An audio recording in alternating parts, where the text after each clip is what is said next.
Hello friends, welcome back to my own channel stock for tomorrow.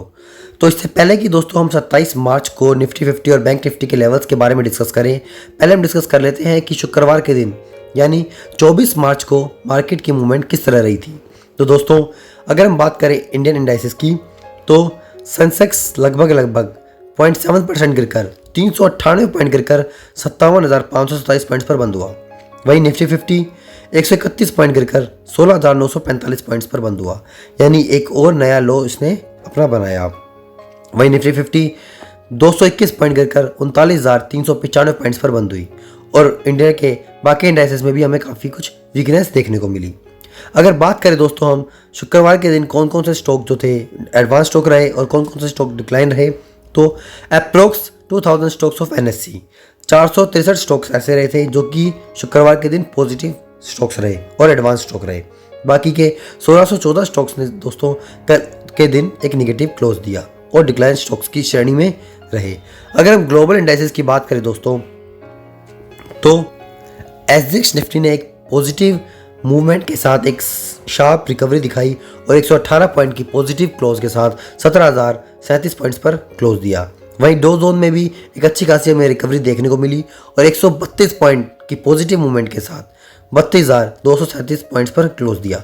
उसी के साथ बाकी की मार्केट में भी हमें मिले जुले क्यूज दिखाई दिए, जैसे कि आप देख सकते हैं निक्की, स्टेटस, हैंगसेंग, इन सब में हमें थोड़ी सी वीकनेस देखने को मिली 24 तारीख को।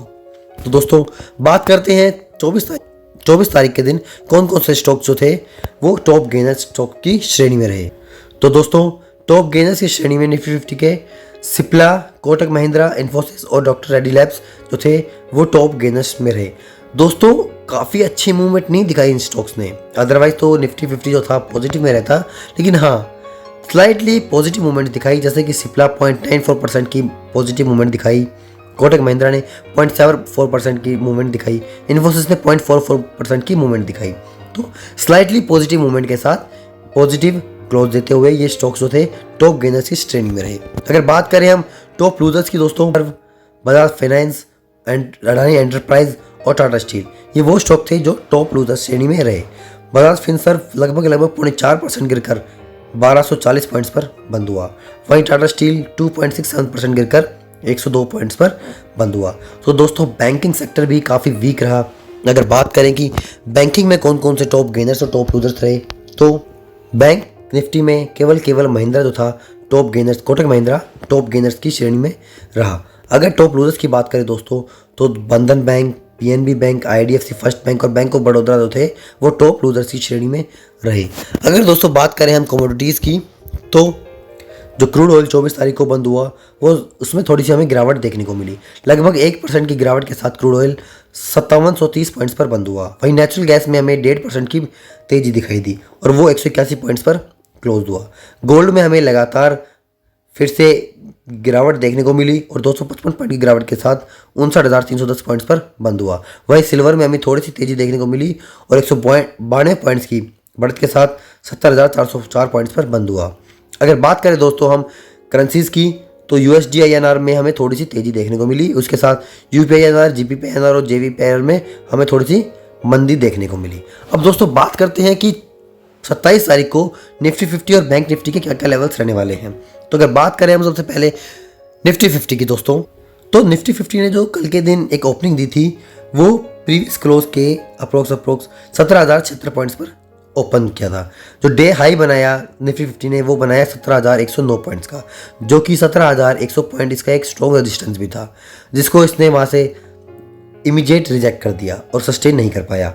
उसके बाद जो डे लो बनाया निफ्टी 50 ने वो 16,917 पॉइंट का डे लो बनाया और इसी के साथ 16,945 पॉइंट पर अपना एक क्लोज दिया। तो दोस्तों अभी भी निफ्टी 50 में हमें जो है एक भारी वीकनेस देखने को मिल रही है। अगर चार्ट की बात करें दोस्तों, तो निफ्टी 50 में अगर वीकली चार्ट पर जाए तो लगातार 3 सेशन से जो है हमें एक नेगेटिव क्लोज देखने को मिल रही है। वहीं पे अगर देखें हम पिछले 5 ट्रेडिंग सेशन से लगातार निफ्टी 50 गिरता जा रहा है। तो दोस्तों यहाँ पे समझने वाली बात ये है कि जो निफ्टी 50 का जो लेवल है, निफ्टी 50 को 16,950 से, या यूँ कहें दोस्तों कि निफ्टी 50 को 16,850 से 17,100 का जो लेवल है इसके बीच सस्टेन करना होगा। अगर इससे नीचे जो बैंक निफ्टी जाती है, निफ्टी 50 जाती है, तो हमें एक भारी डाउनफॉल देखने को मिल सकता है। अगर चार्ट के माने दोस्तों, तो जो इसका जो पहला सपोर्ट होगा वो 16,850, और अगर इससे नीचे जाता है तो 16,750। 16,750 दोस्तों, ये एक स्ट्रॉन्ग सपोर्ट के रूप में हमें देखने को मिल रहा है।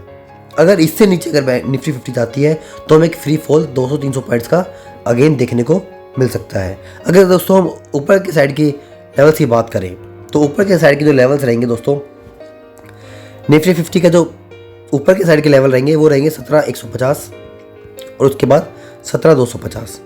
अगर निफ्टी 50 17,250 के ऊपर सस्टेन करता है, अगर 17,250 के ऊपर दोस्तों निफ्टी 50 सस्टेन करता है, तो यहाँ से हमें एक पुल बैक, बाउंस बैक देखने को मिल सकता है और हम कह सकते हैं कि 17,250 के बाद एक हमें रिवर्सल जर्नी स्टार्ट हो सकती है। बट 17,250 की कंफर्मेशन से पहले दोस्तों हम ये तय नहीं कर सकते कि निफ्टी 50 में एक रिवर्सल स्टार्ट हो गया है। कल के दिन अगर हम बात करें, जिस तरीके से SGX और डो जोन पॉजिटिव मूवमेंट के साथ क्लोज हुए हैं, तो मंडे को एक गैप अप ओपनिंग हमें देखने को मिल सकती है और वहाँ से 100-150 पॉइंट्स की पॉजिटिव मूवमेंट भी देखने को मिल सकती है। बट अगेन दोस्तों 17,100 और 17,250 का लेवल क्रॉस करने के बाद ही हम एक अपवर्ड जर्नी का, अपवर्ड मूवमेंट की जो है एक्सपेक्टेशन रख सकते हैं। दोस्तों बात करते हैं बैंक निफ्टी की। निफ्टी में दोस्तों कल के दिन भी गिरावट देखने को मिली। बैंक निफ्टी लगभग 39,555 पॉइंट्स पर ओपन हुआ। उसके बाद उसने डे हाई जो बनाया वो बनाया 39,767 पॉइंट का, और जो डे लो बनाया वो बनाया 39,294 पॉइंट्स का। तो दोस्तों इसके साथ बैंक निफ्टी ने जो क्लोज दिया 39,395 पॉइंट्स का क्लोज दिया। अगर बात करें मंडे के दिन 27 मार्च के दिन निफ्टी 50 के साथ बैंक निफ्टी के क्या लेवल्स रहने वाले हैं, तो एक बार चार्ट पे चल के देखते हैं। तो अगर दोस्तों कल के दिन बैंक निफ्टी अगर नीचे डाउन गैप डाउन ओपन होता है, तो हमें 39,240 यहाँ पे एक लेवल, और दूसरा उसके बाद 38,950 के आसपास के लेवल्स देखने को मिल सकते हैं। यानी 39,240 जो होगा पहला सपोर्ट होगा, और 38,960 जो होगा वो दूसरा सपोर्ट होगा। अगर दोस्तों इससे नीचे यानी 38,960 के नीचे अगर बैंक निफ्टी जाता है, तो हमें एक अच्छा खासा जो है वो डाउनफॉल देखने को मिल सकता है, जिसकी हम एक्सपेक्ट कर सकते हैं कि ये जो है हमें फिर 38,580 के लेवल्स आसानी से देखने को मिल सकते हैं। तो ध्यान है दोस्तों, जो हमारे मंडे के दिन अगर गैप डाउन ओपनिंग होती है और गैप डाउन ओपनिंग 39,280 के आसपास या 45 के आसपास होती है, तो हमें आसानी से 100-150 पॉइंट्स की और डाउनफॉल देखने को मिल सकती है, जो कि 38,970 तक जा सकता है। अगर दोस्तों हम बात करें अपसाइड के लेवल्स की, तो जो गैप अप अगर ओपनिंग होती है दोस्तों, तो हमें 39,474 इस पॉइंट पे 39,474 का फर्स्ट रेजिस्टेंस जो है वो देखने को मिल सकता है। उसके बाद जो दूसरा रेजिस्टेंस होगा दोस्तों वो R2 होगा 39,620 के आसपास। यानी दोस्तों अगर अगेन वही बात है कि अगर हमें रिवर्सल की कंफर्मेशन करना है, तो बैंक निफ्टी को जो है 39,600 का जो लेवल है इसको ब्रेक करके अब 39,620 के आसपास का जो है उस पर सस्टेन करना होगा। तो जो हमारा कंफर्मेशन लेवल जो होगा वो होगा 39,633 का। अगर इस लेवल के ऊपर बैंक निफ्टी सस्टेन करती है दोस्तों, तो हम कह सकते हैं कि एक फ्रेश रिवर्सल यहाँ से बैंक निफ्टी में हमें देखने को मिल सकता है। उसके बाद जो लेवल्स रहने वाले हैं दोस्तों, वो हमें 40,400 तक के जो लेवल्स हैं वो हमें देखने को मिल सकते हैं इस पॉइंट तक।